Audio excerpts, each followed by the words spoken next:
This is a Teja News Television broadcast.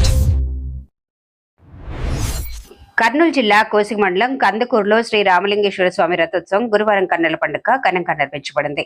ఈ సందర్భంగా అర్చకులు మల్లికార్జున వీరభద్రయ్య స్వాములు రామలింగేశ్వర స్వామికి రుద్రాభిషేకం పుష్పాలంకరణతో పాటు మహామంగళ హారతులు నిర్వహించారు. సాయంకాలం అశేష జనవాహిని మధ్య డప్పు వాయిద్యాల నడుమ మహారథోత్సవం అంగరంగ వైభవంగా సాగింది.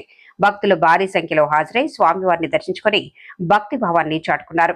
రథోత్సవంలో వివిధ పీఠాధిపతులతో పాటు వైసీపీ జిల్లా ప్రధాన కార్యదర్శి మురళీమోహన్ రెడ్డి పాల్గొని రామలింగేశ్వర స్వామిని దర్శించుకున్నారు. అనంతరం వైసీపీ నాయకులు బెట్టన్న గౌడ్, పీఠాధిపతులు, జిల్లా ప్రధాన కార్యదర్శి మురళీమోహన్ రెడ్డిని షాల్వా, పూలమాళ్లు, మెమంటోలతో సన్మానించారు.